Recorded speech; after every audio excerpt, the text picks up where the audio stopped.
Welcome back, college basketball fan, to another Hoops HD report. We are coming to you here live And Championship Week Notebook. live on tape delay, Monday, March 2nd at a little after 9 p.m. We've got a huge show for you tonight. This is not only Hoops HD report, this is also our first Championship Week video notebook with Championship Week scheduled to start tomorrow. I'm your host, Chad Sherwood. I got up here with me David Griggs and John Keitel. Bottom row, we've got Joby Fortson, and for the first time this season, we have Brian Black back with us. Brian, I want to start off with you. How are you doing there, and how's your quest to collect all 353 jerseys going? Well, I'm at 258 right now, and thanks to you guys, your exposure, I'm sure several of them have come in because of you. So it's going well. I'm enjoying showing each and every one of them as they come off our survival board.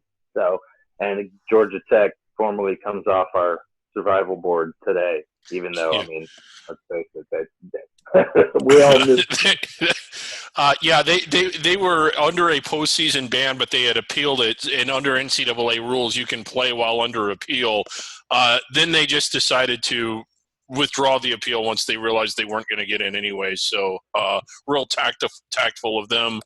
It was a busy weekend, Brian. You've already started, even though the conference tournaments have not started yet. If you've been following the site and the survival board, you know that we're already down. Is it 328 now? 329? What is it? I think we're at 329 right now as we record this. There might be another one or two later tonight, though. Yeah, so we've had about 20-ish come off just in the last few days. And then we'll have more tomorrow. So, it's plenty every day from here on out. Yeah, until we get down to one. Yeah, in fact, I'm going to pull up here. If you haven't been following Brian on Twitter, it's at 353 jerseys, number 4, Hope. And I'm going to pull up on the screen here. Here's some of his most recent tweets. You can see there you're tweeting out a picture of every jersey as the teams come off, Brian. There they are. Yeah, and again, I'd like to figure out a way to better do GIF posting and how I do this. I'm really, really not savvy in terms of being technical with that. I'd love to do something where I have like a torch that like we put out the flame. It's CBS, so it's March Madness to them anyway. Yeah. So I still need to incorporate, how appreciative I am and how appreciative we are of what they've done for us. So I guess the least I could do. Yeah, and this is kind of for a charity that you're doing it, right, Brian? Yeah, exactly. Just to recognize how important these schools are. I mean, these institutions have put forth so many people that have saved lives, and probably not just mine, but so many others that have been significantly impacted by epilepsy. So, I mean, I know they've helped save my life. The technology that's inside my brain, the cyborg implant that's in my brain, so to speak, is based off technology that these institutions have created. So, the competitive aspect of them together is a great way to get exposure for this. And for those who are impacted by epilepsy to come forward. I mean, my ultimate dream is to one day be able to travel to these games all over the country and share my story and learn about other people's stories and how it impacts them. Yeah, and we're hoping that you're able to do that too. Yeah, so. and just best of luck with everything, and absolutely, I think it's bringing lots of awareness to epilepsy. I've seen some retweets from various foundations and stuff that help people with epilepsy. It's been great to see that on your tweets and everything, Brian. So. I think not a whole lot of research being done on my brain, Brian. They kind of stay away from me. We've got a lot we want to get to here. Actually, I want to bring Keitel. I want to bring you in here as well. Here, just really briefly. You've been posting your brackets on our website every Sunday, and you're going to be doing every day soon as well. David, I think you had a couple questions for him about that before we get into our regular show. Well, yeah, and it dawned on me, we have one of the best bracketologists in the world, and, he basically from Christmas Day on, he's posting something every week, and while it's great for the site, we never really address what he does on the podcast. We have our own bracket rundowns, but we're not trying to guess the committee, and if we were, we wouldn't do it nearly as well as he does. So it's like, why the hell weren't we doing this sooner, Chad? Like, why didn't the host think of this? So but yeah, like, can we get the bracket on the screen here? Yeah, it's coming up in 1 second. All right. But go ahead, John, if you want to adjust it a little bit here. Sure. So I can't say that I have any like great ratings like Joby does. I can't say that I am digging deep into every 68 team resume every single Sunday, but I try to have a good idea of where teams are at and where they're going up and down. As you see, when you have Kansas and San Diego State and Baylor and Gonzaga, certainly not revolutionary as your 4-1 seeds, but I think that even with the recent losses by many of them, they're all still in that vicinity. I leave it to Chad as my bracketing guru in terms of who goes where and when and what city and everything. But, yeah, I just try to keep it up every week during the season, and then the final week next week during the major tournament week, I will try to do it every single day because, as you might imagine, there's a lot of movement up and down every single day. Yeah, I know we've had a little bit happen. This came out Sunday morning is when these typically come out, and you know, here we are Monday night, so we've had about 2 days worth of games. I notice you still have, and again, you're guessing the committee, so it isn't necessarily what you would do if it were your own bet, but I noticed you still had Rhode Island, not in, but just like even inside the first four. What is it that you think the committee is going to like about them, John? I think that they have a decent resume so far, certainly trending downward, and they still have some ginormous game ahead, and perhaps another ginormous game with Dayton as well in the conference tournament. I think the committee will like the fact that they've beaten some teams like Providence, which back in the day did not seem that well. Now it looks great.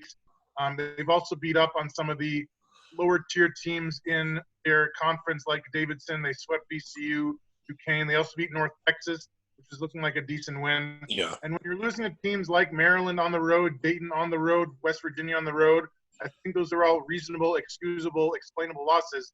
That being said, you always got to win games, and if teams like Providence are winning games and Stanford and Rhode Island's not, guess what? They're going to get passed. Yeah. I'll tell you what. I have another question I want to ask you about it. I want to actually kind of combine this with two things, John. I want to ask you about one team that you did not have in your field, and the team, maybe one of the two teams I'm about to show in a blind resume, I want to throw up here as well at the moment. In fact, it's the team on the right, which we could probably guess who it is. But you did have the team in the left. Great question, Chad. You're asking about a team without telling him what the team is. Exactly, Great but job. Titel, This the is team great on the right, television. the team on the right there. I'm gonna give the hint here right now. His team you did not have in your bracket this week, but six quad one wins, 3 of them away from home. Also a quad 2 win away from home versus a team like the one on the left here, which only has 3 road wins against both those quadrants. And I guess I want to kind of say here is, is the team on the right really, really worse than the team on the left, despite the metrics? You asked the net rankings there, 23 versus 76. Obviously, the team on the right. Ask the J&G. Ask the KPI. Yeah. Yes. No, I'm picking on my metric to save my butt. Obviously, there are others that are right there. The team on the left has 2 ginormous games against top 5 teams in the week ahead. I'm guessing it's a Big 12 team. Cut that as the team on the right only has 1 game left, but the road game against the top 40 team, which would help. No, you're good to point out. I mean, when you're sweeping teams in the top 25 in the net, as the team on the right has done, that's certainly great. The road record is better on the right. It's a good argument. Well, Brian, let me bring you back in here as I reveal these 2 teams. I don't think it's any surprise at this point. It's Texas Tech and UCLA. But Brian, you are a Pac-12 guy. How about this UCLA team that's won 7 games in a row now? I think that obviously this game against USC this next week is going to say a massive amount. As someone that went and had the privilege of watching Oregon play USC in person, UCLA beating USC, I think not only obviously a big deal in terms of a rivalry game for them, but it's going to do wonders for their numbers. I mean, really, the Pac-12 tournament is going to be incredible, like all of them will. But there's so many teams involved that are on the bubble, like UCLA and Stanford, and then Arizona State. It's going to be crazy. So I do think this UCLA team, if you ask me, probably deserves to be a last 4 team in, maybe the last team in. I don't want to let my biases, my Pac-12 biases get in the way too much. But watching USC play those guys respond to Andy Enfield really, really well. And UCLA, they seem to be buying in with Mick Cronin. And I know it's not a recency thing. It's a body of work. And they do have the loss to Hofstra, which isn't a terrible loss. And, that Cal State Fullerton loss is bad. Yeah, so, but other than that, if they beat USC this week and they can make a run in the conference tournament, I would put them in. Yeah, Joby, I know you've got some thoughts I haven't heard from you yet either, so I want to let you come in here on UCLA as well. Do you agree with Brian? Or you? I agree, except that I don't think they're the last team in. I think they're in right now. Yeah. Now, lose USC. The regular season Pac-12 champ will get a bid this year because look at the conference. We're talking 5, 6, 7 bids out of it, and the regular champ doesn't get it? That would be insane. There's no way the committee will not go that direction. Now, you lose to USC and you give Oregon or whoever the conference champion, then you lose to a weird Cal situation or something in the tournament. Yeah, they're getting a little nervous. But I think they're actually in decent shape right now. And it's kind of crazy. It's because who are you going to bump off them? If Rhode Island doesn't beat Dayton and maybe Richmond, but if Rhode Island doesn't pass them in my book. If they don't win the A-10 and beat Dayton along the way. So, I think this UCLA team, and there's one stat on that team sheet, the last thing I'll say, that while the committee doesn't take into account formally, I think informally they do, and that is a 7-game win streak. They're playing well. They want to choose teams who they think will succeed in March. A team with a 7-game win streak. Cronin's done a great job. It's clear the team is underneath them. I think they're a very attractive candidate. And first 4 actually probably makes a lot of sense. Them and another team we'll probably discuss out of the Big 12, not named Texas Tech. Well, yeah. One more thing about this UCLA team. I mean, they really are rolling. I was going to bring up the 7-game winning streak. If they beat USC, it would be 8. And I think 4 of those games were – wins against teams on the board away from home. They could win the Pac-12 tournament. They could really go storming into the NCAA tournament, and Mick Cronin is the coach. They are destined to make it to the round of 32 and lose. It'd be funny if UCLA got an NIT for not, Yeah. Oregon, and then all of a sudden they get the tiebreaker and they sit home. This week, obviously, we saw UCLA sweep the Arizona schools. Titel, USC also swept the Arizona schools, so a bad week for your Wildcats. It's been kind of a bad month, I got to say, and it's arguably a bad season. Just 10 days ago, if you remember, we got Josh Green driving to the basket in a tie game against Oregon in the final seconds of regulation. Yeah. He gets fouled, knocked to the floor, and he looked like he was in pain. What does he do? He does not go to the bench. He gets up. He misses 2 free throws despite the fact that he's a 77% shooter. Then he misses the LA road trip, and his teams lose by single digits at USC and UCLA. That included Sean Miller getting ejected. The team falls to 9-7 in the conference, tied with Sanford for the number 6 spot. This conference tourney, in theory, could feature 7 teams who are all bunched with like 11 to 12 conference wins tied open. And watch some team like Utah end up winning it. Yeah. Oh, geez. Could we be looking at an 8-team big Pac-12 in the tournament if that happened? Stanford and UCLA would cringe if that happened because I have a feeling their bid would be taken. Oh, yeah, that would be it. There's not as great of games this week, but there's a few games definitely circle. That UCLA-USC game we already mentioned. Also, keep an eye on Stanford-Oregon on Saturday as we're in the final week here. Colorado could really use some road wins as well. They are a road win. They have one game this week at Utah. They could really use that win to get their season back on, get their team back on track. But we got a lot to get to here, David. I want to jump over to the Big 12 next. We talked a little bit about Texas Tech already at the top of the show, but let me pull that profile one more time up here. How about the Red Raiders? They could be in a little bit of trouble here because these last 2 games, they're at Baylor, playing at Baylor right now as we record this. Then Kansas, they lose those 2. They lose their first Big 12 tournament game. They could be on the outside looking in at this point. They could be in a little bit of trouble, but I think only a little bit. Even if they lose these next 2 games, which they might, in fact, they probably will.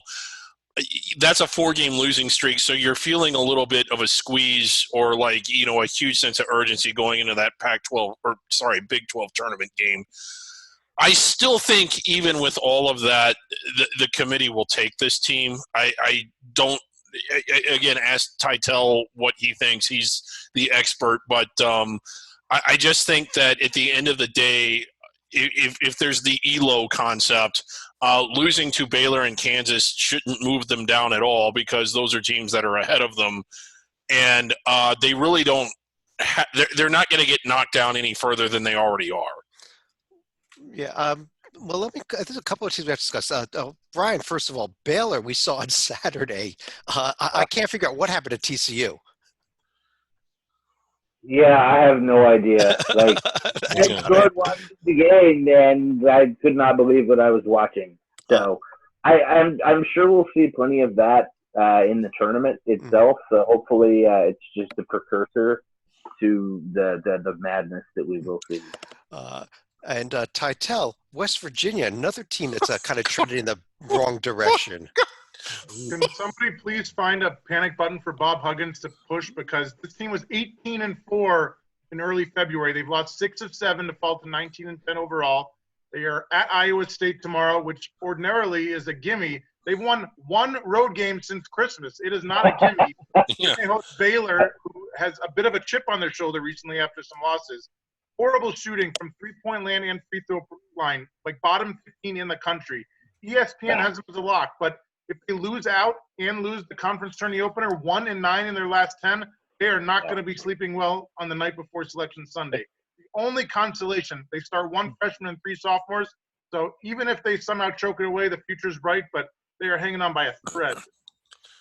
It'll test my theory on which team was the best, the latest in the season, but ultimately missed out. Yeah. That really is going to put that to the test. Joby, I want to talk to you about a team that I brought up last week, and I almost got laughed at for bringing them up. But are we ready to get serious about the Longhorns? Not laugh at you. I think the rest of you did. I think this is. I just laugh at you in general. I think this is a team that is just a week behind UCLA in their progression. In other words, I think there's a very good chance the way Texas is playing, they can walk into Norman and win, and I think they'll take out the Cowboys in the finale.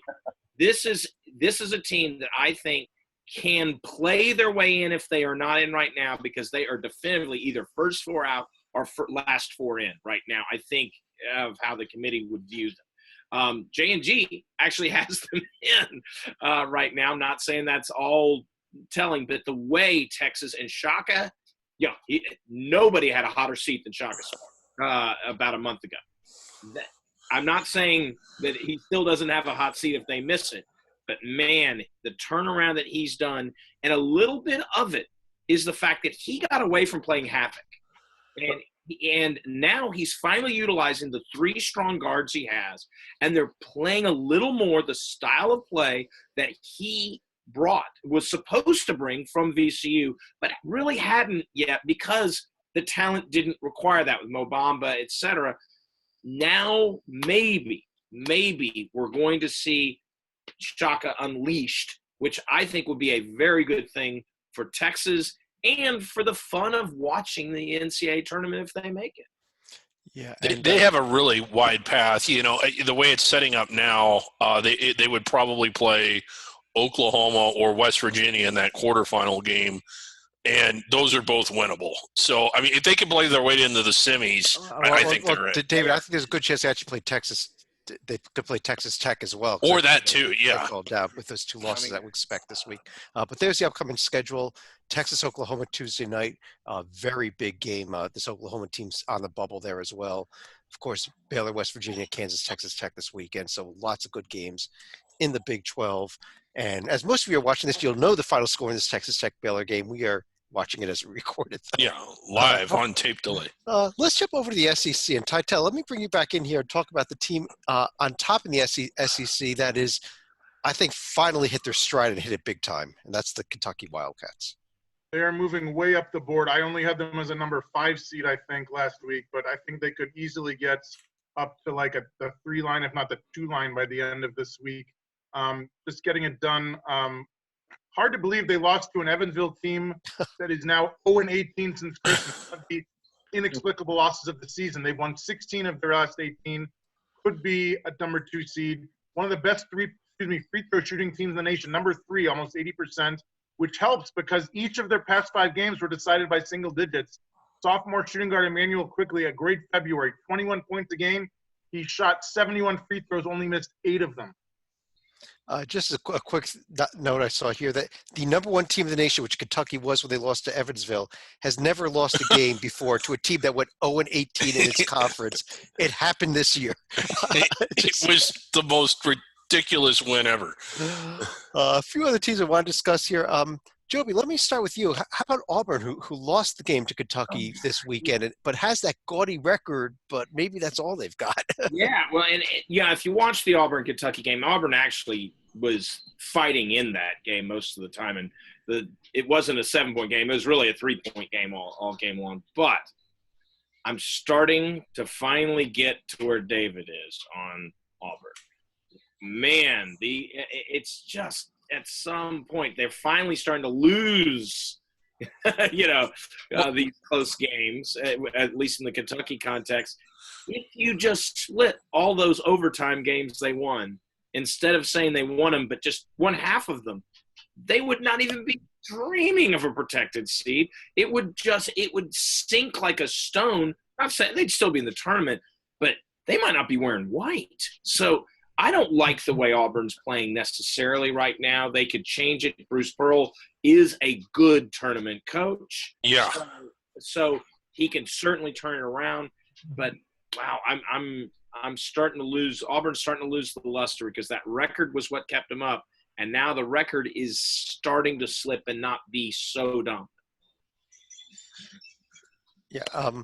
I guess David, one other team real quickly here. Florida had the big one over LSU and followed up with a loss at Tennessee.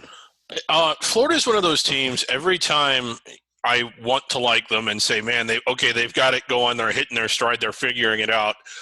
They'll lose stupidly to a team outside the bubble and then do it again and then do it again. And then I'll be like, okay, Florida, why are we even looking at them? They're running the risk of dropping out of the field, and then they'll go and beat LSU or do something incredible. Florida is just like whatever it is I'm thinking is they do the opposite. So I give up on Florida. Well, Brian, we got an interesting game then coming up on Saturday. Kentucky is at Florida. Did you think the Gators could take them down? I do. Yeah. Okay. I mean, obviously, a home game for Florida is going to help them. To be a trap-ish game for Kentucky. The big resume builder. You get the same sort of situation as we had with UCLA. So Florida beating Kentucky, I think, would boost them big time. So, but like you said, if they're a team, I'm not sure. I haven't checked all of their scores, but do they feel like a team that kind of plays down to their opponent's level, like each week or each game? Yeah. Or up, depending on the situation. Right. Exactly. You look at some of those at the losses there, the Mississippi State, Missouri, Ole Miss, but then the nice wins over teams like Xavier, Auburn, Providence, LSU. So I think there's enough there for a tournament bid. Unless I think Florida's a tournament team. No ghastly 3 or 4 losses either. Florida's got such experience, too. I think if you seed them as a 10-11, which is where Bracket Matrix actually has them right now, I think at 10. Boy, that's a team as a 7 I do not want to play. I mean, not at all.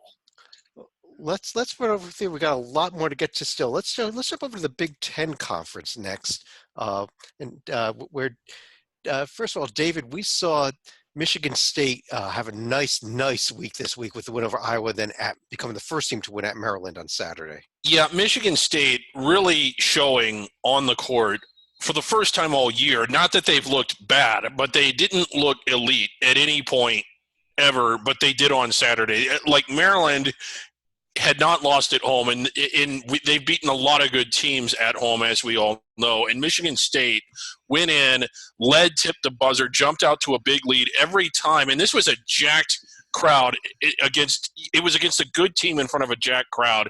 Every time Maryland looked like they had momentum going, Michigan State would squash it. And, I mean, it was such an impressive performance. Now, is it enough to offset all of the rest of their profile and, oh, my God, they're now a 2 or 3 seed?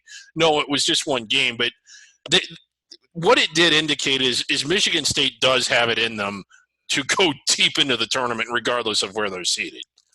And Tytel, when you look at the standings here, Maryland a 1-game lead over a 3-way tie between Michigan State, Wisconsin, and how about the Illini up there as well?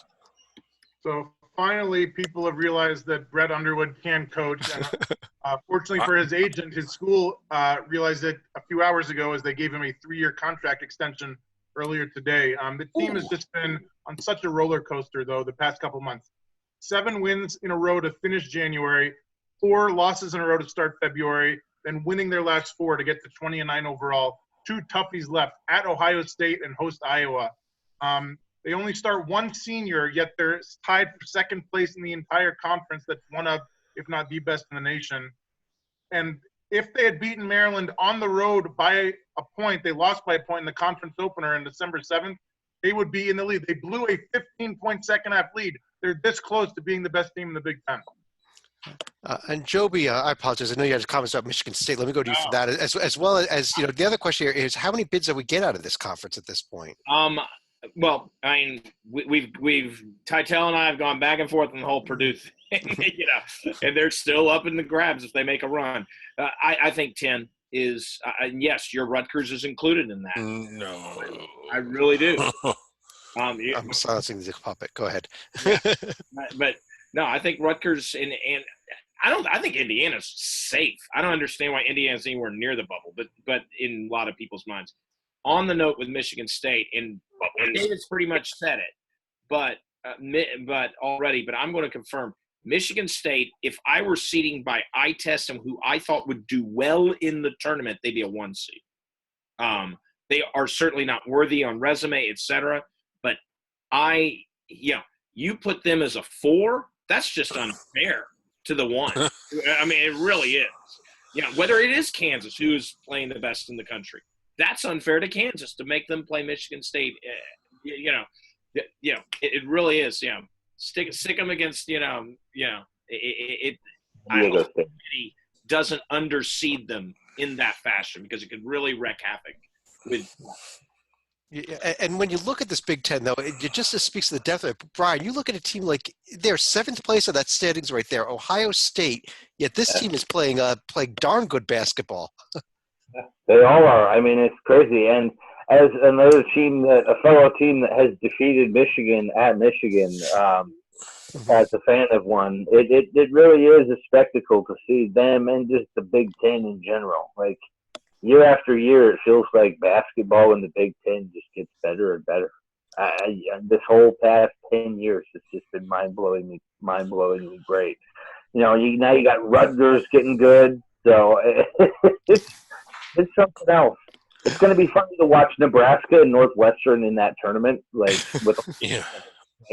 wow, the quality of these 2 teams is like so vastly inferior. Rutgers must win at Purdue. They probably have to. They must win the home game against Maryland as well. But yeah. I mean, again, that is just almost. I don't think they're going to take a team with only 1 win away from home. Purdue. Maybe a tournament team, maybe not. But if you're a tournament team, you need to be able to win at Purdue. That's my thing. It's been a great year for Rutgers. I want to see them get in, but I think they must win that game at Purdue. Well, it's we have, I believe, there's 13 games coming up this week total in the Big Ten as we finish up the regular season. Other than that last one, Nebraska at Minnesota, every single game is going to involve a team that's either in or on the bubble here. So it's going to be that just speaks about and most of these are involving 2 teams that are either in or on the bubble.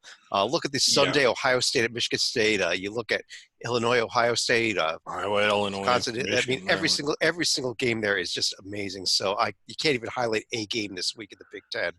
And this Big Ten tournament is going to be. Could be better than a regional in the NCAA. That's how good it's going to be.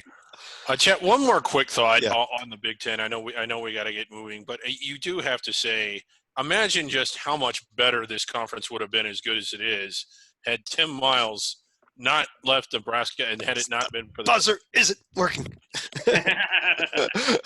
Let's go over to the Big East Conference. And Joby, let me start off with you. The team that is now 2 games up and 2 games up. is the Seton Hall again here and looking real good after the win at Marquette. I'm kind of getting a little sick of people not giving Seton Hall the respect they deserve, to be very honest. They go out, they go to Marquette, take care of business. Seton Hall, this is not a case where you can argue unbalanced schedule, thus the 13-3 is fake. You play everybody in the Big East. So that 13-3, they are 2 games better as of right now than everybody else. So I'm sorry, when you're talking about, because there is likely to be a Big East team who will get a 2 seed, I'm sorry. And it's not like this was out of the blue. Seton Hall was like preseason 10, 11, 12. Why? I mean, this Seton Hall team is my 2 seed right now, at least for me. Titel can disagree, and he's right, and I'm wrong, probably. But I just think everybody kind of talks and dismisses Creighton's the hot hand. Villanova's the team that always does well in the tournament. Seton Hall, and the reason why is because they have the great – it's not just all Powell who could win the Naismith. They have great inside-outside play. I like this team. I like it. I think it could do really well with that formula. And even though they might wind up at 2, I feel like the country as a whole is not respecting them to the level they should be. Yeah, let me ask you this, Joby, in fear of what the answer might be, because I'm not as in tuned to that as you are. This is a team that's ranked in the top 10. I've seen who is not respecting Seton Hall. I mean, anybody that does not respect this team needs their house checked for lead. It would be John Sleek on his bracket he posted this morning, but go ahead. Well, yeah. When you see brackets, they're either second or third typically among the Big East teams that I see. Creighton's the hot name right now. Now they lost this. That might change given yesterday's events, and someone else will discuss that. But yeah, I mean, the fact of the matter is, it's like they constantly are the afterthought. And it's not like they're just doing the Big East. This team beat Maryland. I mean, this is a really good team and a really good resume. I mean, I don't think anyone except for Dayton can crack that number 1 seed level right now. But who knows? Who knows if Baylor falls on their face over the last end there? Or San Diego State takes an awful loss. Who knows? Yeah. Brian, let me ask you about those other 2 teams. They 2 surprising results this weekend. Villanova losing at home to a red-hot Providence team, and then Creighton goes to St. John's and just I don't know what they did there, losing by 20. That made no sense. Again, real quick, sorry to backpedal a little bit. As a fan of a team that beat Seton Hall earlier this year, I can assure you that team is very, very good. Even back way early in the season on a neutral court, that Seton Hall team is very, very good. As a fan of a team that also beat Seton Hall, I agree with you.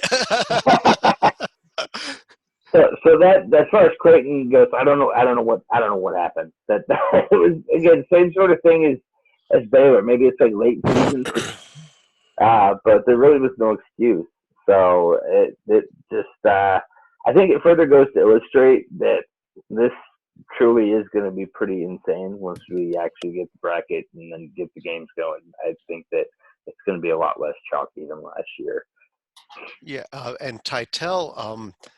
Ask him about Providence. No, I'm not going to ask about Providence. I'm going to ask about Xavier. But if you want to talk about both of them, Xavier and Providence, go ahead. I mean, the shining star on the Penn Quaker resume, I'm happy to talk about Providence, but I'll put them both on the screen for you, even. I got the shining star of the Brown resume. I got to see Xavier in person on Sunday. Bad Xavier committed 23 turnovers in an attempt to lose at Georgetown. They couldn't even do that because Najee Marshall showed the good Xavier. He made it the game-winning 3 with 4.5 seconds left to give them the win. 19-10 overall. Tough schedule remaining at Providence, host Butler. If they end up as a 6 or 7 seed in the Big East tourney, they might have to face a 2 seed in Creighton or Villanova or a 3 seed in Creighton or Villanova. Both of those teams swept Xavier this year, so they better get those regular season wins because I do not see them getting those tourney wins. Yeah, David, do you want to do 2 seconds on Providence? I got them up there Well, on no, the right. I mean, I really like this Providence team. I don't think Titel had them in his bracket. I was just wanting to ask him how close he thought they were. Or did you have them in? I think I had Xavier as a 9 and Providence as a 10. Oh, you did have Providence. I thought he had them in as well, David, so I was a little surprised about that. Okay, They both deserve to be in, and assuming they don't have any major toe stubbings this week, I think that they will both be on the 10 line maybe next weekend. Okay, Titel, and that goes to a broader question I think would be very interesting for folks. Providence, it feels like once you accept them as in, they jump a couple of seed lines. I feel like UCLA, Texas, a few of these other teams that are coming on the same way fit like that same, once you say, oh, they're beyond the first four, it's like they jump. It's like they hit light speed on the seed line a little bit. Do you see that a little bit with Providence? I think that's fair to say only because, who in the country has 4 more impressive wins over the last couple of weeks than at Butler, Creighton, Seton Hall, and at Villanova? Those are amazing Tier 1A wins, and so that's why they don't just sneak into the bottom of the 11 line. They hop to the 10 or maybe even the 9. Those are amazing wins. Plus, you mentioned Texas. They've already beaten Texas this year. Yeah. Huge game coming up Wednesday. Actually, huge game Wednesday and Saturday. Seton Hall, Joby talked about them at the start here, but they're hosting Villanova, then they're at Creighton this week. So big end to the season for the Hall. And so it's not quite locked up that even though they're 2 games up, they could potentially go 0-2 this week and finish tied for that first place there. But we will see what happens. But let's go to the ACC where just before we started the show, in fact, we saw Duke not have too much. I had a little trouble in the first half, but David eventually turned things on and took care of NC State after what they did last week on Tuesday and then on Saturday again. It's been a little bit of a tough stretch for Duke, but they finally turned things around tonight, I think. Yeah, Duke needs a new bus or something. I mean, they just can't seem to ever get it done on the road anymore. And again, a good effort really by NC State tonight, at least in the first half. Duke made adjustments and really played well in the second half. As far as Duke goes, I think that they're falling. I mean, does beating NC State at home really elevate you when you're already a protected seed and NC State's on the bubble? So I don't think they're any higher now than they were 24 hours ago. But again, at least they stopped the bleeding a little bit. It was a 2-game losing streak, but it was 2 games that you would expect a protected seed to be able to win, which is why you sort of sat up and took notice of it. And this isn't the first time Duke has struggled on the road. Yeah, no, this has been an interesting season for this Duke team. But Joby, they also struggled over the weekend and losing the game at your Virginia team on Saturday. I'm very happy. Yeah, hey, what can I say about Virginia? You better lock it up. You lock it up. Lock them in. So I think we can say Virginia is no longer on the bubble. It was quite humorous how the Virginia crowd all of a sudden said it changed their rooting interest in the Houston-Cincinnati game overnight. That's what because now all of a sudden you're fighting for seed. But yeah, no, Virginia has won 9 of 10. The only loss was a 4-point loss that could have gone either way, where they led in the final minute at Louisville. So Virginia, needless to say, is playing at a very high level. Beating Duke proves it's not just beating Clemson. Who's a good team but not great, and beats everybody else in the conference except Virginia in the top 4. But it was finding what's happened is Virginia found a third scorer in Walden Tensai. While he didn't score against Duke, Duke had to pull out on him, leaving Diakite more room, and then the defense took over. The defense took over. Solid win. Not saying that there will be a repeat or anything like that, but this team is an NCAA tournament team and has the potential, if the matchups hit right, has the potential for a second weekend. We'll see. So you think that there's going to be a bit of a digression from last year, Joby? put him back? Does this I put think- Tony Bennett? I on think the the hot seat? 29-point loss in Mackey pretty much showed the difference between a worse Purdue team losing to a worse Purdue team by 29. Yeah, versus beating them when Carson Edwards gives his career performance. Yeah, a little bit of a regression. Brian, let me ask you a question. When I look at the standings here, if you look at the far right columns, you see where the rankings are in the polls. We only have 4 teams ranked, and do you think we're looking at a 4-team ACC, especially with NC State having lost a few? Yeah, this is not your big brother's ACC at all. Like, I have no idea what happened this year. Obviously, North Carolina went full Matt Doherty. And then, Pittsburgh's still not good. I don't know what happened. Like, North Carolina State way on the bubble, Syracuse on their perennial bubble spot. Like, it's I don't know what happened. It's funny. They went full Pac-12, almost. So it's I don't know. You got a couple teams there. Notre Dame. That's like they're somehow 9-9, and you got a bunch of teams all bunched up there in the middle. So the ACC tournament, they often make such a big deal about it, and this year it's going to be far, far more underwhelming in my opinion. Yeah. Well, it'd be good when we get to the semifinals. I just don't know what you're going to have before that. Tell us, is there anybody else here that you're looking at? I think we have to look at Clemson only because of their resume. They're impossible to figure out because they've lost to all these teams at the bottom, Virginia Tech, Miami, and Wake, but they've also beaten the teams at the top, Duke, Louisville, and now Florida State. Not a good shooting team, but top 35 in the nation in defensive efficiency, so they will wear you down. Very weak non-conference schedule means they're probably on the outside looking in. But here's the path. There you got Virginia Tech and Georgia Tech to finish the regular season. Let's say they win those 17 and 13 overall. The funny thing, they could be anywhere from a 5 to 9 seed in the tournament because they're so bunched up. Let's say they beat North Carolina as a 5 seed, certainly possible this year. Let's say they upset Duke, normally not possible, but I've seen them upset Duke already. And then a close loss to Louisville. They end up 19 and 14 with a couple nice wins on their resume. Possible, probably not, but possible.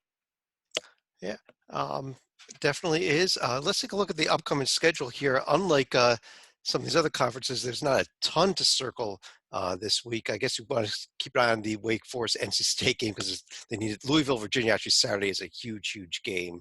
That one is big. Well, and one thing that I didn't mention is people don't realize, you look at the top 4. If Florida State slips up at Notre Dame, guess who will be favored to win the regular season title? Virginia. Because if Virginia beats Louisville, they have all the tiebreakers. Because and so out of nowhere, I said in the preseason they were going to the Final Four. I'm sticking with that. David, we also have another big game though on Saturday. It is, and we haven't put this out, but we have North Carolina Duke, and we got some fun facts. Let's type it in here. Okay. Hoops HD we haven't pulled this out in a while. The Hoops HD rivalry. Brian, have you seen this? It's the Hoops HD rivalry. Let's find out about these two teams. They're 8 miles apart, and they've never met in the NCAA tournament. North Carolina and Duke coming up on Saturday. Well, David, are you excited? I not so much. There's another one I want you to check out, and that is this Virginia-Louisville game because it is getting – I don't want to say that it's a rivalry, but it is getting a little bit heated. So with some of the battles that they've had, the last second shot, Louisville's really getting tired of losing to Virginia. So, I mean, there is a little bit of heat there. Okay, but we're trying to reset it here. Here we go. So Virginia, we got to spell it correctly here. Let's do it. Okay, Virginia and you can answer it if you can't type it in chat. Yeah. So there we go. Let's find out about them. Here we go. Oh, they're 8 miles apart and have never met in the NCAA tournament. Oh, that is unbelievable. I didn't realize Louisville was that close to I guess it is. The computer can't be wrong, can it? Right. And ironically, they have met in the Final Four before. No, they've never in the NCAA tournament. Let's jump over to the Atlantic 10, actually. We've got a couple more conferences to run through here. 8-10 is, at this point, we talked a little bit about Rhode Island actually right at the top of the show, I think, here. And Rhode Island suffered Joby suffered that very bad loss over the weekend at home against St. Louis. Yeah, what a week. They just wore themselves out against Fordham. I'm sorry. They barely beat Fordham. Barely beating Fordham is actually almost worse in a lot of ways than losing to a St. Louis team who at least will be NIT bound. But But, oh, my gosh, Rhode Island, what are you doing, buddies? They are the last team in for me. They're the last team in for Titel. That says that the bubble teams aren't seizing the day. There will be a bubble team seizing the day, and I dare say it will be the next conference that we address, because neither of the teams who are in the American will win the conference, and Rhode Island will say bye-bye, because there will be a bid thief going right up right up to the Ocean State and saying goodbye to the ring. Well, Titel, it's very interesting when you look at St. Louis's profile now. You talk about Richmond and Rhode Island being the two bubble teams, and what have they done? They've won at both of them, right? They're coming on strong. They had a bad road loss at a bad UMass team a couple weeks ago. 3 straight double-digit wins since then. They beat VCU at home, and they won at Rhode Island. 2 winnable games left. They should enter the conference tournament at 23-8. And this is where seeding is huge. People talk about, like they don't like conference tournaments because some lower seed can upset the best team in the conference. If they're a 6 seed, they get an easy game against a number 11 seed, and then probably a rematch with Rhode Island, who they just beat, and they get to avoid Dayton in the semifinals. If they're a 4 or 5 seed, they might have to face a Duquesne team who already beat them twice this year by 14 points each time. If they beat that, then they do get Dayton in the semis. Seeding is huge in conference tournaments. But again, if they're going to win these 2 to get on the bubble, they're probably going to end up with that 4 seed. So it's or the 5. Against Dayton in the semifinals. Yeah.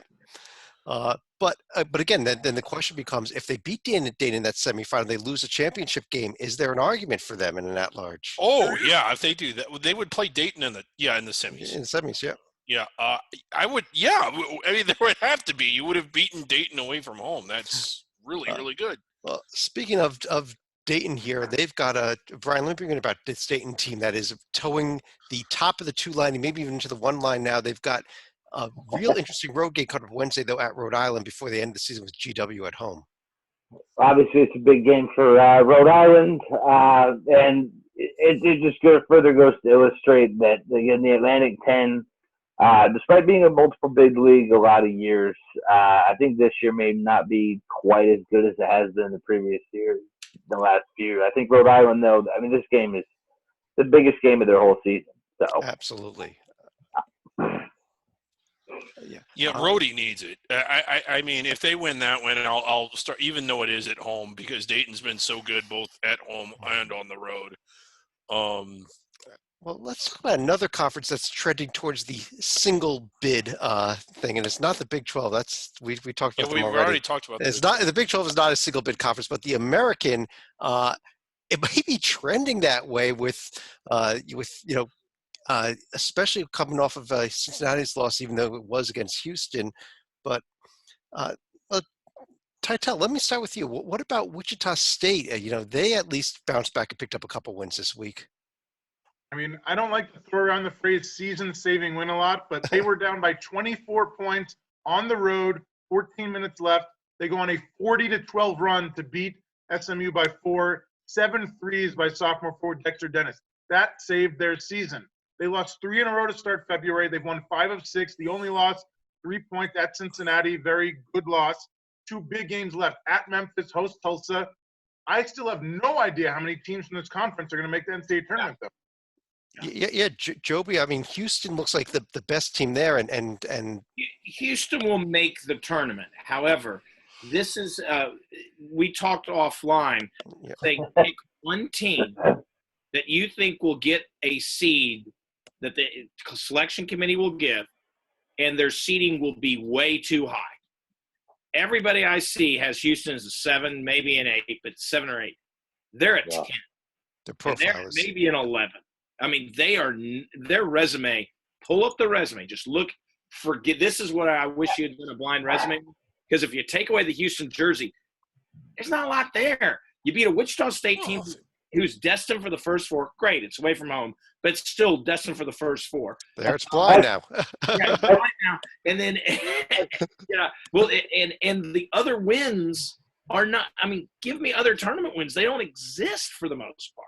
And As someone who has a Houston jersey, I do have to agree with you about the 10 seed. And as someone who is a fan of a team that has defeated Houston, I can also say that I think a 10 seed, maybe a 9 seed, is probably the appropriate place to put the Cougars, more than likely. Yeah, well, they've got that win at Temple. They got that win at South Florida. It's hard to win at South Florida. South Florida plays there all the time, and they have a hell of a time. Yeah, but I mean, beyond that, Memphis and Cincinnati still hanging on the bubble. I mean, Tulsa did. Do we have to look at Tulsa now, David? I mean, I don't like to, but they are tied for first. No, you don't have to. Okay, thank you. Not if you don't. NIT will do just fine getting the auto bid. I mean, as the rules go, Tulsa would be on the board if the season ended today because all first place finishers are, whether you're tied or you win it outright. So I don't think they would – I guess you do on that regard because, like, while not, with all due respect to the SWAC and the MEAC and the Patriot and although, like, those teams within the first 5 minutes are voted off the board, I don't know if Tulsa will be in that initial first scrub. They might be up there for a little bit. Well, I don't think they get in the field. They've got to win at Temple and more importantly at Wichita this week. But it's a big week for Memphis, who can get right back in the discussion with at a game at Houston as well this week. Next couple more conferences to get to, and let's jump over to the West Coast Conference, which finished up its play with the big Gonzaga St. Mary's game, and Joby, the Zags finished up the season 15-1 in the conference with just the one loss at BYU. These guys are real. These guys, I mean, this is a Final Four level team. You got to look at Tilly's health, obviously, but this is a Final Four team. They go out, they beat a solid St. Mary's team. I know, David, you hate St. Mary's, but I actually no. I was impressed with what they did at Santa Clara, and I thought it was a really good effort at Gonzaga. And like I've been saying all along, this is a tournament team, this St. Mary's team. Right. And Brian, I know it's getting towards 10 o'clock, so I think you have to sign off here soon. And we've lost your sound, unfortunately, also, Brian.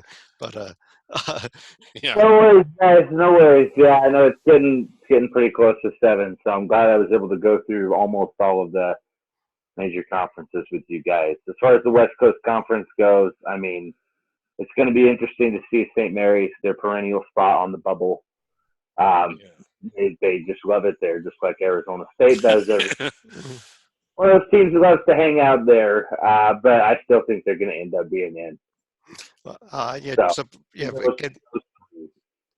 Brian, I know if you have to get side off here, that's okay. But I want to talk a couple of things here. First of all, Tytel, I want to talk a little about Pacific in the West Coast Conference. Yeah, not going to make the NCAA tournament, but for a team that started 3-4 in conference play, they won 8 of their last 9 to finish 11-5 in the conference. Last year, they only won 14 games total for Coach Damon Stoudemire, Arizona Wildcat. Long season, featured a 3 overtime loss to Boise and a quadrupler over David's favorite team, St. Mary's. Senior forward Jaleel Tripp finishing very strong, 18 points, 11 boards a game in his final 7 games. Well, and David, we normally pull up the upcoming schedule in a conference. Here's the upcoming schedule, a slightly different screen today. Up next is the conference tournament, which starts Thursday. Yeah. Gonzaga and BYU not playing till Monday. It did come up on the screen. Yeah, how about that ladder for that? Man, that is long ladder. A long ladder there. Boy. But yeah, like Gonzaga doesn't play until the 4th round. It's ridiculous. It's like some of these FA Cup brackets. I don't know. We didn't talk much about them, but this BYU team is for real. They're ranked in the teens, and they're probably not underranked. If you pull up their profile, I'd like to point to something, not just what they've won, but the games that they've lost. And the point I'm going to make here is just how close they are to having an extremely bloated record. Gonzaga beat them pretty good, but St. Mary's was a 3-point loss. They were right in there with San Diego State, who's on the 1 line. Utah was an overtime loss. So, I mean, they're like mere possessions away from having 4 more wins and really, really talking about protected seed good. And look at, I mean, just how well they've been playing down the stretch. I know that they were at home, but that was an impressive win over Gonzaga, and they've been impressive the whole time. I think not only is this team in, I think they're in the top half of the bracket. I think they can make a lot of noise. I agree with you. This is a good BYU team. One more league we want to get to here. We're going to Well, talk not the really, Mountain. but we have to. That's not bad. We're But going no, yeah. to talk a little Mountain West. And we're talking Mountain West. Of course, we're talking about the ConExpo ConAGG 2020 coming up in Las Yeah. Vegas, Nevada, from March 10th to 14th, causing this conference to have ended its season a week earlier than normal. And so this Yes. was the end of the regular season. San Diego State survived against Colorado State, got a test from Nevada as well. But Joby, Utah State did what you can't do if you're on the bubble, and that's they lost the game to New Mexico. I mean, yeah, I'm seeing Lenardi has Utah State in. Why? Why? I don't understand. LSU, okay, that's a great win against a team that's not wearing white. I mean, come on. Utah State, this is a one-bid conference if San Diego State wins the tournament. Sorry. That's all there is to it. Utah State does not have the heft on their resume to be able to handle a loss at the end to a New Mexico team, that is not even NIT good, has, just not a great New Mexico team. You cannot do that. That is a bad thing, and you should be punished for it. They get one chance. The ConExpo, blah, blah, blah, blah, blah. There it is. Yeah, and I think they have to win the darn thing. I really do. I think they have to win the darn thing. Well, and interesting that they could have New Mexico again for the quarterfinal. Probably should, because New Mexico should beat San Jose. I mean, a win over Nevada isn't going to do you anything. Really. I mean, they've got to win the thing, and that I would not be. I think they would be first four had they not lost to New Mexico, but they did lose to New Mexico, and now they don't have the opportunities that a team like Mississippi State does in the SEC, where they beat Florida, or whatever in the tournament. They don't get those opportunities. Utah State in trouble, and life support trouble. Well, Titel, he said Nevada is nothing. Is Nevada nothing, or? They're not much. Okay. Winning streak. They had the Aztecs down by double digits at home in the second half. Malachi Flynn just took over and led his team to the 7-point comeback win. Steve Alford's team is top 10 in the nation in three-point shooting. They made 10 of 22 against the Aztecs in a losing effort. So their three-point shooting will keep them in every game. If UNLV can upset San Diego State on the top half of the bracket, and then Utah State, they somehow stumble against Nevada, there's a path for them to win this conference tournament. I don't think it's going to happen, but there's a path. But you're right, Titel, because UNLV has given San Diego State fits in both games. They almost beat them in Vegas earlier in the year. They did beat them in San Diego.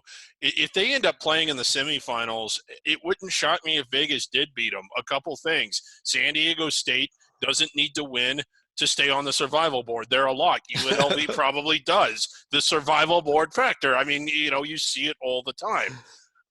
Where is the tournament? But to my point, like UNLV is at the Thomas and Mack Center, so Vegas is home court. Although they actually have a different floor down, but in their home building. I'll put it that way. In their home building. But yeah, I mean, when they're playing to keep their season alive, whereas San Diego State is not, and they've played them tough twice already and beaten them once, it's not crazy to think that Vegas can beat them.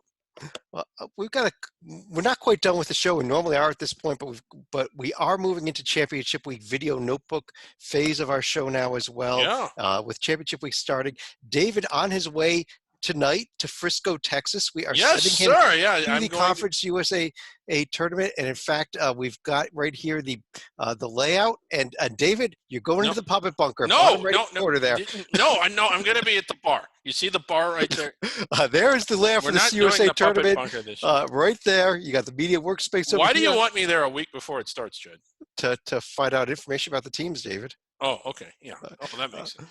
But let's go back to the conference tournaments. We do have 4 conference tournaments starting on Tuesday. Want to do a quick preview, take a look at both the games coming up on Tuesday as well as who we think is going to win each event. Starting with it being quarterfinal day in the Atlantic Sun. This conference does reseed after the quarterfinals. Very quick note here, that little disclaimer at the bottom. North Alabama, should they win this conference tournament, whoever advances furthest between Liberty and North Florida would get the automatic bid. That's the way the conference works things. If Liberty and North Florida both lose in the same round, Liberty will get the automatic bid. So North Alabama probably playing for Liberty. But Titel, Liberty, and just move on. Is that the answer to this conference? Pretty much. I'll be posting my conference tourney preview either later tonight or early tomorrow. If this was a neutral sites tournament, I would strongly look at North Florida. But the fact is, it's not, because I mentioned earlier seeding matters, but location as well. Liberty didn't just win this last year. They went to the NCAA tournament and upset Mississippi State. They're good. They bring back most of their team. Richie McKay, Scotty James, great shooting team. Give me Liberty or give me Liberty. Liberty at home. It's just too much. David, as far as David, as far as tomorrow's games, if you want to circle for an upset, though, I want to talk North Florida. It is the River City Rumble. It's a big crosstown rivalry there in Jacksonville. Maybe we have an upset brewing there in the 2-seed game? Yeah, I mean, it is a big rivalry. It is a conference game, and it should be a lot of fun. And no, we will not see an upset. Okay. You're not seeing any upsets, right? Well, not that one. Gulf Coast over Lipscomb, I could almost see that one. We also have the Big South. I think Gulf Coast slips. Yeah, we have an interesting tournament, the Big South starting, where Winthrop led most of the way and choked it away late and let Radford not only win the conference tournament, but now Radford is going to host. And that good for Radford. Also, but I've got a soft spot because I think the one win the Kennesaw State had this year will be avenged. Gardner Webb, no. But our probable centenary award winner, Kennesaw State, in the second round has centenary implications, as far as I'm concerned. But centenary award implications. But Winthrop, I still think if I were picking this conference, I'd still go with Winthrop. Sure, Radford's played better lately, but the better team. Winthrop has shown on the road already by beating big boys. That what they can do. To me, that shows something that when you get into these tense situations, you don't crumble. That's why I'll go with Winthrop. David, the 3 games tomorrow, these are actually not at Radford yet. These 3 are on campus sites: Presby at Charleston Southern, High Point at Upstate, Campbell at Asheville. You see any road teams winning? Well, no, Presby is an interesting story, because they got off to a pretty good start in conference play, but kind of came back down the earth. I don't think they're going to go into North Charleston Southern and get the win. And the only reason I bring that up is because I wanted to say North Charleston. It is, David, also first-round day in the Horizon League. Now, this is just a very strange-looking bracket here. Every office pool should get in on this. They reseed each round. They're campus sites. There's multiple reseeds here. Long story short, you got 3 games tomorrow between the 4 seeds to the 9 seeds. Green Bay buys into the second round Thursday. Wright State of Northern Kentucky buy to the semifinals. And though, is it come down to those 2 teams in the final, though, David? That's the real question. Yeah, I really think it is. As entertaining as this structure is going into the semifinals, I think it's going to come down to Wright State and NKU. Titel, do you agree? Is there anybody to look at in these first 3 games tomorrow that could make any noise at all? I don't think so. I'm picking the Norse to go all the way as the 2 seed for a couple of reasons. Number one, 7 of the past 9 Horizon champs were not the number 1 seed. So don't go out and just write in Wright State on your bracket. Number 2, they had 2 of their best players, Jalen Tate and Dantez Walton, each missed 10-plus games this year. Both are healthy. I know they just got tripped up in the regular season finale, but I like the Norse. Yeah, I just keep an eye on Youngstown State, maybe to make, I think at least to get to the semifinals. That's a team that I like of the bottom group there. I think they could give either Wright State or NKU a battle in the semifinals. They beat Wright State pretty bad towards the end of the season, actually. Yeah, they kind of did. IUPUI hosting this event. No, they're not, David. They will not be at the event after tomorrow night. Well, but they're still hosting it. Joby, last conference schedule, so we start tomorrow. It is first-round day in the Patriot League. Colgate. How about this event? What do you like in it? I think Colgate has they won the conference by 3 or 4 games. I think this will be one of those situations, all right, for fans where you will feel so bad for Colgate if they don't win. Because at that point, then you go, oh, sorry, guys. Yeah. You were the dominant team in your conference, but you're not good enough for an at-large bid. I am sorry, you'll have to sit home. Shout out, though, as we all know from Hoops, to Boston University and the great performance, Coach of the Year, correct, Mr. Titel? And so they were tweeting at you all day, Titel. Yeah, Big so news there. Congratulations, Boston University. Good coaching can win tournaments. We'll see.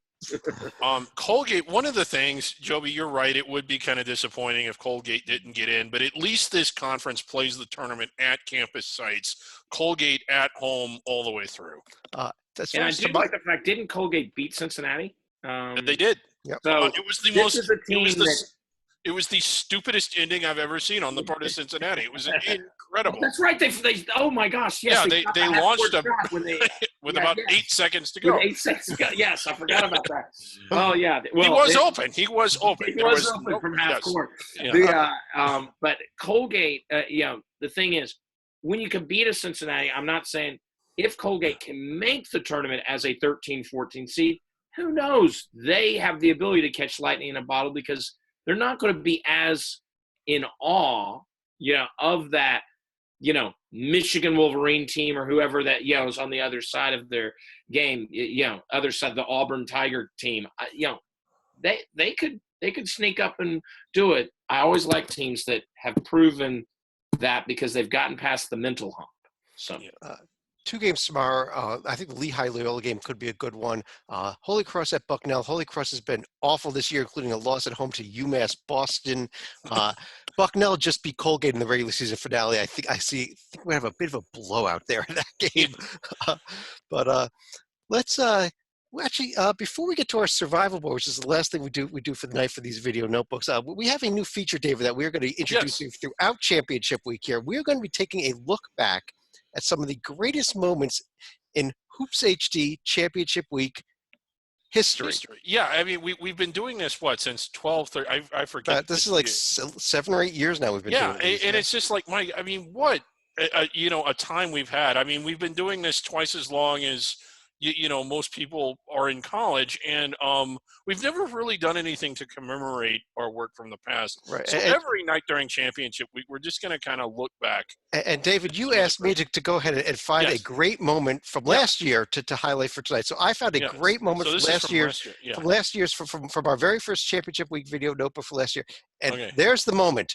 You got me. I'm kind of looking off to this side. You're looking to the side. We've got our friend Rocco Miller studying. Yeah. Titel's half cut off by the screen. Now, isn't that a great moment? That's a screenshot, Chad. You said a great moment. It was 13 seconds in. You can't decipher what that even is, Chad. It's a great moment. It's not a great moment. Chad, I mean, great moments are defined by you remember where you were. I don't even know what that is. That could have been January. Could be tonight. I don't think any of us have moved from our seat. Let's go to our survival board. It's right up there on the website, NCAA Tournament Survival Board. You can click on it right there. You can also click on the conference tournaments when you're up here as well. This is the list. What we do for the selection committee, though, David, correct? Yeah, we do. Like the committee, and this is the thing, they have access to this in the room. People question that, but I have checked, again with the hotel, there is internet in the hotel. So they have access to this page. Yes, and what we do is we are tracking how many teams are eligible to make the NCAA tournament. We are down to 329 as we record this. We could be a couple more teams lower by the morning. There's a couple SWAC teams that could fall off tonight as they can't qualify for the conference tournament. But teams are listed in several different ways. Brian. There's Brian, eliminating Georgia Tech. Yeah. And, but you got some teams in bold. Those are locks, David. The committee has to take them no matter what. Yeah, they can Duke, lose Florida all State, their remaining Louisville. games. They are in. That's what the bold means. Teams that are in italics might make it, might not make it. Virginia, probably the next hour or so is going to be locked in. I think it's just we haven't had a chance to review it recently. But a team like, for example, NC State in italics, they got a shot, but they're not there yet. Right. And then you got teams of regular print like, say, Florida Gulf Coast. If they are eliminated, they are done. So if the committee wonders whether or not they should be considering Florida Gulf Coast for an at-large bid, they can go here and know they don't have to do it. Yeah, and it just helps them out like that. I mean, they can see right away, they're not italics and they're not bold. They're not bold, so we don't pick them. They're But not italics, so we don't consider. if they wonder if they should take Dayton, they'll know yes. If they wonder Yeah. should they take St. Louis, they know yeah, we could think about St. Louis. We mentioned them Yeah, earlier in yeah, the show. yeah. Titel So spoke about them. Yeah. But that does finish all that up. So on this note, let's go to any final thoughts for the night. Titel, let me start with you. So we're going to keep it in the women's game. UConn joined the Americans 7 years ago. Tonight was Geno's final regular season game before they switched to the Big East in the fall. They destroyed South Florida to finish 118-0 in regular season play over the past 7 years. They haven't just been eking by. They've won those 118 games by an average of 41 points a game, just total domination. They're 18-0 in 6 conference tournaments. They have a 7th one coming up this weekend. Next Monday, they're going to try to win their 7th straight conference tourney title. That would be 139 of 139 conference games, regular and postseason. I think they should rename the AAC to stand for Oriema and Connecticut. I don't know. I still think he should be fired after that loss they suffered earlier this year. But Joby. Yeah, right now this is the time of the year when fans are looking at their team, especially if they're a bubble team, but in particular, even if you're in the tournament and you start thinking through seeding. I would urge fans, don't just blindly go to the net and create a seed list. That's not how the NCAA tournament does it. The net is important by what your opponent's net is more than what your own net is. Perfect example would be Titel's Arizona team. They're not a 3 seed. I mean, sorry, they're not. BYU, as much as we love them, it's not a 3 seed. So I would urge folks, when you're trying to figure out what your team is, don't just take an easy list and go with it. Go with something like and look at what a John Titel has put in. Feel free to look at a J&G maybe if you want a seed list from something. But don't just and then the screaming of the net is all messed up. And it might not be the best metric. But if you're categorically is not a point of ignorance, I don't have a lot of sympathy for you. So yeah, I think that the point is that the net, the committee does not base their decisions on the net. So no, they don't either. Yeah, they don't. Yeah. Right. They will view what the net is good It's a for. sorting tool. When you see this podcast, you see the team sheet. The net is important because it will differentiate what is a tier 1, tier 2, tier 3, tier 4, and then in the in-between tiers. That's why it's important. So if you want your opponent's nets to do well. As a Virginia fan, I want Georgia Tech to crawl across the finish line, even though they're eliminated, to get to that 75 where they're at 77 right now. Because all of a sudden, if they're 75, they're a tier 1 win. Now, the committee's not going to go, tier 1 win. But psychologically, it's going to be another thing on that page. David, before I go to you, just a quick couple thoughts here. First of all, as we record this, Texas Tech is right there with Baylor. Yeah, great game. Should they pull this win out? I don't think they're going to have anything else to worry about in terms of making the NCAA tournament at all, to the extent that they even did. Baylor, on the other hand, may be ready to start. Them have some concern about the 1 seed after back-to-back losses. Yeah, Dayton are happy. Yeah, and the other thing though, David, we also every year, and we'll be talking about this next week, give out the Centenary Award. That's our award to the worst team in Division I. I just wanted to point out that Howard, who had been the favorite for it, picked up a home win over Maryland Eastern Shore today, putting Kennesaw State in the driver's seat at this point. And Kennesaw State, with no games left, probably has it locked up. But David, let me turn to you. Well, yeah, we just saw the survival board a second ago, and what you saw is that there's 329 teams left, and we're kind of to a point in the year now to where you're going to hear a lot of talk about seeding and who's in and who's out, and this team that knocked them in or knocked them out. The reality is, if you're still playing, and I know that this is cliche, but it is the truth. If you're still playing, you still have a path. You get to play until someone beats you. So while I don't always agree with the selections, and sometimes I strongly disagree with the selections and think that a team that clearly did all that they could was looked over because of the circumstance of their schedule or their conference or whatever. The reality is they can all make it to East Tennessee, Northern Iowa, Hofstra.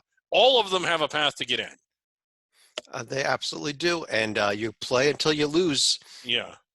Pretty much for everybody left here. So unless you're Georgia Tech, because you're done. Right. Yeah. But on that note, I do want to thank everybody for joining us. We will be back every single night, all the way until the day before Selection Sunday, with a Championship Week video notebook. We are also going to do a couple bracket rundown shows. I think our next one's going to be Thursday night. Probably do one next week. It's, I think, on Monday as well. We got a ton of content coming up. There's going to be tons of stuff posted on the website as well. So keep an eye on everything. But on behalf of Joby Fortson, John Titel, David Griggs, also want to give another shout out to Brian Black and check him out and follow him at 353 Jerseys for Hope on Twitter. I'm Chad Sherwood, though. Thanks for joining us, and we'll talk to you again real soon.